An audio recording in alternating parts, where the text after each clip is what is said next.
সংগ্রামী বন্ধুগণ, নিরাপত্তা আপনারা কি দিতে পেরেছেন? তাদের নিরাপত্তা আপনারা দিতে পারেননি, অথচ আপনারা আমাদের সুশৃঙ্খল সাংস্কৃতিক কর্মীদের গানের মিছিলকে নিরাপত্তার অজুহাতে আপনারা বন্ধ করে দিয়েছেন। খুবই দুঃখজনক, খুব দুর্ভাগ্যজনক একটি দেশে আজকে এসে আমরা বসবাস করছি। 1971 সালে আমাদের পূর্বসূরীরা লক্ষ লক্ষ মানুষের রক্তদানের ভেতর দিয়ে মা বোনের যে নির্মম সংগ্রাম, সেই সংগ্রামের ভেতর দিয়ে বাংলাদেশ স্বাধীনতা অর্জন করেছে। সেই স্বাধীন দেশে আমাদের ছাত্র ভাই বোন জনতাকে নির্বিচারে গুলি করার জন্য কি আমরা দেশকে স্বাধীন করেছিলাম? আমরা এই দেশ তো চাইনি, কেন আমাদেরকে হত্যা করা হলো? আমাদের তো কোনো দাবি ছিল না এমন কিছু যে দাবি সরকার উত্থাপের দাবি। আমাদের দাবি ছিল আমাদের দেশের শিক্ষিত জনগোষ্ঠীর অধিকাংশই বেকার, এখানে বেকারত্বের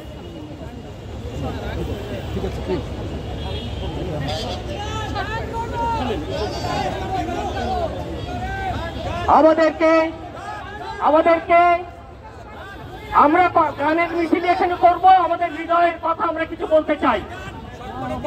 আমরা সংক্ষেপে একটি কথা বলতে চাই। আমাদের পরিষ্কার কথা হচ্ছে, এরকম হাজার হাজার মানুষ, শত শত মানুষ আহত নিহত মানুষের রক্তের উপর দিয়ে কোন সরকার ক্ষমতায় থাকার নৈতিক অধিকার রাখে না। আমরা বলতে চাচ্ছি, এক্ষুনি এই মুহূর্তে খুনি হাসিনা সরকারের পদত্যাগ করতে হবে। আমাদের শিল্পী সমাজের অন্য কিছু চাওয়ার নেই। আমরা একটি গণতান্ত্রিক সমাজ চাই, একটি গণতান্ত্রিক পরিবেশ চাই, যে পরিবেশে আমাদের শিল্পীরা কবিতা করতে পারবে, গান করতে পারবে, তার নিজের কথা বলতে পারবে, সেই পরিবেশ আমরা চাই। আমরা আপনাদের সবাইকে গভীর কৃতজ্ঞতা এবং ধন্যবাদ জানাই। প্রতিবাদী সমাজ যুদ্ধ করে প্রাণের মায়া সঙ্গে করে জীবনের স্বাদ নাহি পায়, কারো বাড়ি ঠিকানা নাই, দিন রাত ঠিকানা নাই, চলার সীমানা সঠিক নাই। জানি শুধু চলতে হবে, এ তোরই বাইতে হবে, জানি শুধু চলতে হবে, এ তোরই বাইতে হবে। আমি যে সাগর মাঝি রে, হারাই ঢেউয়ের সাগর পাড়ি দেব রে, হারাই ঢেউয়ের সাগর পাড়ি দেব রে।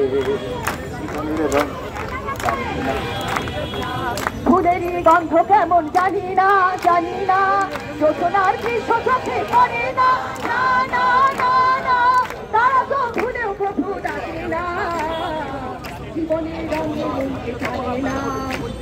বৈশাখের রুদ্র ধরে যখন ভেঙে পড়ে, সে আমার আলো ছিঁড়ে যায়।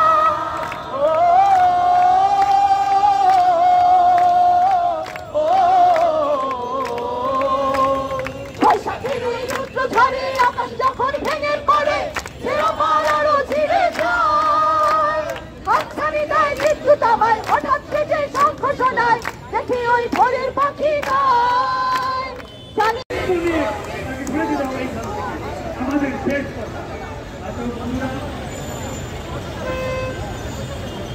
ঠিক আছে, আপনি বলতে এইটাই আমাদের শেষ কথা, যে এই আগে পদত্যাগ না করা পর্যন্ত, ক্ষমতা থেকে অবসর করতে না পর্যন্ত আমাদের এই আন্দোলন থাকবে না। ধ্বংস হোক। বন্ধুরা আপনারা এখানে আসেন, আমরা শান্তিপূর্ণ আমাদের যে অবস্থান এবং গানের সমাবেশ, গানের মিছিল আমরা এখানে চলমান রাখছি। আপনারা দয়া করে যদি একটু বসে পড়েন, বিপুল ইসলামটাকে আমরা মোকাবেলা করে তাদের পতনে বাধ্য করে আমরা রাজপথ ছাড়ব।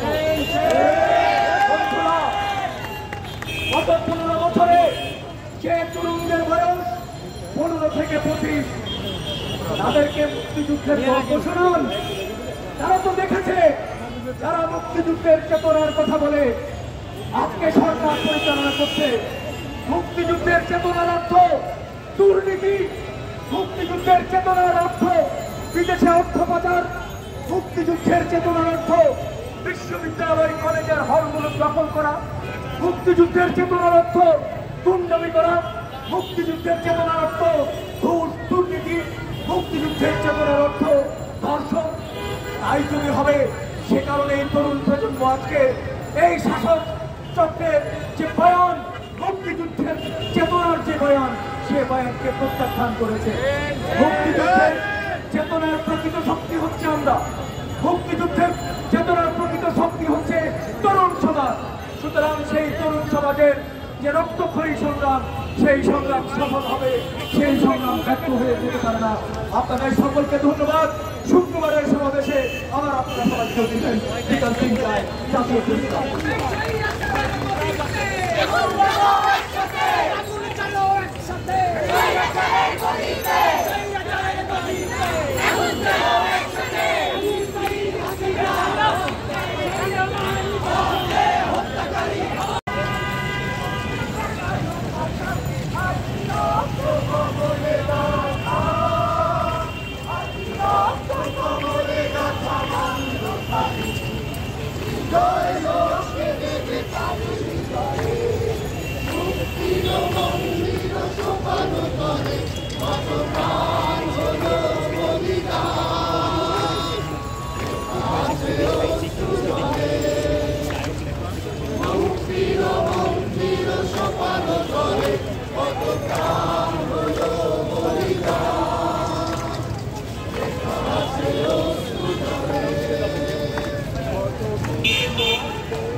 আমার ভাই মরল কেন?